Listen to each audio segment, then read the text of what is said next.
Salut et bienvenue dans cette nouvelle vidéo. Aujourd'hui, on va voir comment se prémunir d'une baisse soudaine sur le marché des crypto-monnaies. C'est parti. Alors tu peux retrouver toutes mes analyses sur le blog Diabolocoin en cliquant sur le lien qui sera en bas de la vidéo. Donc on va commencer tout de suite cette analyse des crypto-monnaies. Un marché très bullish en ce moment, avec une progression du Bitcoin super impressionnante qui a dépassé les 10 000 dollars. Deux valeurs symboliques importantes, un CoinMarketCap qui dépasse les 300 milliards et un Bitcoin qui dépasse les 10 000 milliards. Sachant que c'est une correction relativement importante ces derniers jours, ces dernières semaines même. On va regarder ça de plus près. Pour ceux qui m'ont posé la question, j'utilise l'outil TradingView. C'est un outil gratuit de charts, d'analyse de charts, sur lesquels on peut rentrer quasiment toutes les crypto-monnaies disponibles et qui a l'avantage de faire des analyses un peu plus poussées, puisque là, par exemple, sur ce graphique, j'ai cumulé le top 10 des crypto-monnaies. Donc là, on a du Bitcoin, de l'Ethereum, du Ripple, du Litecoin, du Dash, du Neo, enfin quasiment tout le top 10, toutes les crypto-monnaies qui sont présentes sur le marché depuis un an, puisqu'il me fallait une visibilité maximale.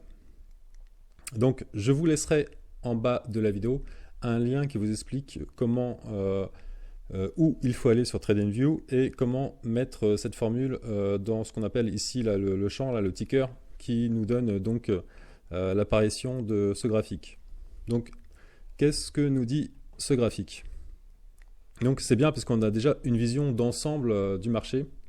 Au lieu de se focaliser seulement sur le Bitcoin ou sur l'Ethereum, là on a l'ensemble et en général c'est l'équivalent pour moi je dirais du CAC 40. Donc le Crypto 10. Qu'est-ce qu'il nous dit? Donc là on peut bien visualiser les points d'entrée et les grosses baisses qu'il y a eu ces derniers mois. Donc deux choses importantes sur ce graphique.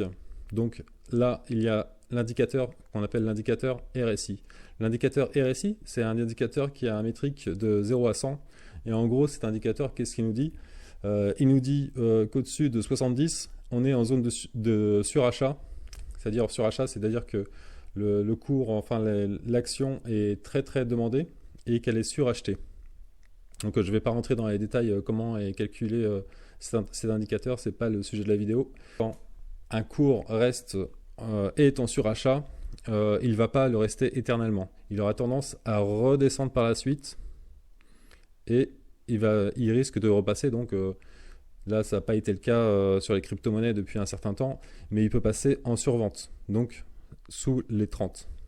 Et en survente, idem, il n'a pas tendance à rester très longtemps en survente, il va remonter, et voilà. Et ça fait une espèce d'oscillation comme ça des cours en fonction de cet indicateur.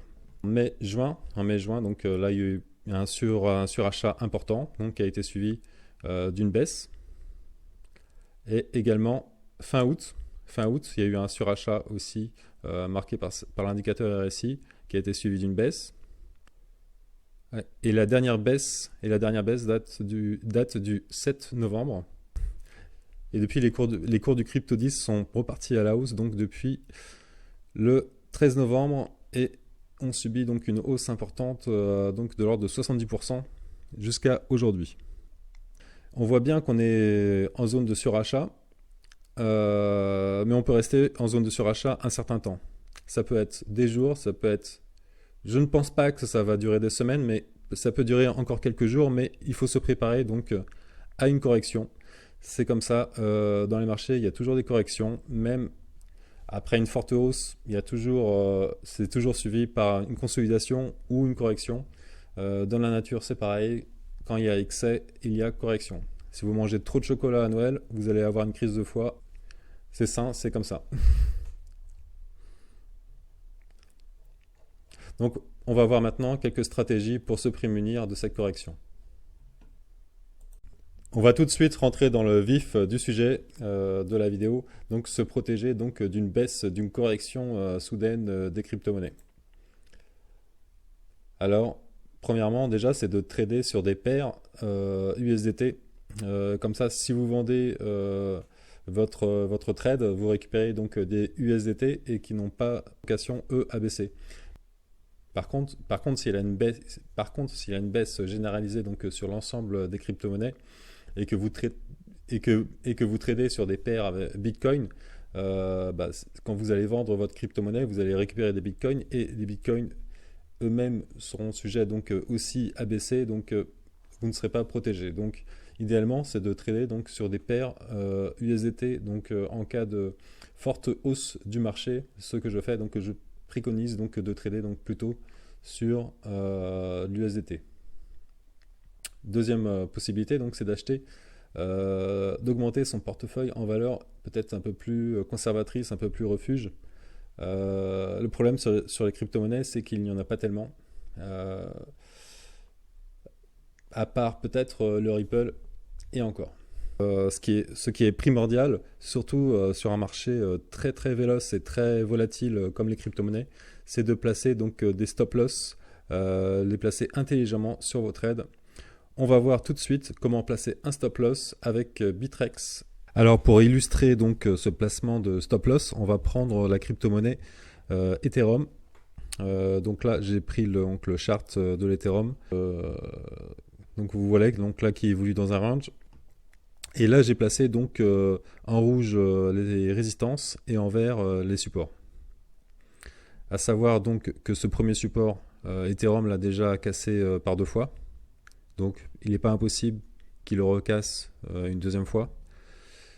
Mais dans ma stratégie, je me suis dit, s'il casse ce deuxième support, ça peut être dangereux et il peut donc redescendre à des niveaux bien plus bas qui peuvent être de 397, 390, voire 327 $.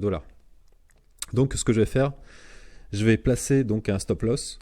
En fait, je vais dire donc à mon exchange, si le cours descend, donc passe ces 400, on va dire un petit peu plus bas parce qu'il peut toujours y avoir des bougies avec des mèches qui descendent un petit peu comme ça. Donc si le cours par exemple ici arrive à 440, eh ben, je te donne l'ordre de vendre tous mes Ethereum. Donc c'est important de ne pas placer donc son stop loss exactement sur la ligne, parce que si vous placez sur la ligne, eh ben, il y a d'autres traders qui vont vous attendre au tournant et vous allez perdre toute votre position si la bougie par exemple frôle cette position. Donc vous voyez par exemple cette bougie là, il peut y avoir des bougies avec des mèches importantes qui descendent et c'est ça qui est un petit peu dangereux. Donc toujours placer son stop un petit peu en dessous. Donc là dans l'exemple, on va dire qu'on va placer notre stop à 440, ce qui nous laisse un petit peu de marge. Voilà. Donc je vais sur Bittrex. Donc là je vais sur la section donc de vente. Là je clique sur là vous mettez le nombre d'Ethereum que vous voulez vendre en stop loss. Ici dans le cas on va vendre toute notre position. Pour l'instant on va mettre ici le dernier prix et c'est là que ça nous intéresse. On va mettre une condition, c'est le cours dépasse un niveau bas ou légalise. Je clique. Ici, je vais mettre donc le cours que j'avais dit tout à l'heure. C'est à partir de 440 que je veux vendre mes positions. Et ici, vous allez mettre le prix auquel vous voulez vendre. Au fait, là, vous dites à Bittrex, à partir de ce chiffre, tu vas vendre ma position. Donc, et là, c'est le prix auquel vous allez vendre. Donc, l'idée, c'est de mettre un prix un peu inférieur. Parce que si vous mettez au fait le même prix ici et ici, si les cours baissent soudainement, votre ordre ne risque de ne pas passer. Donc on va même se donner un peu de marge. Hop, 437. Voilà. Donc voilà, j'ai mis mon montant, j'ai mis ma condition. Je clique sur celle et je confirme. Voilà, mon ordre apparaît bien dans les open orders ici.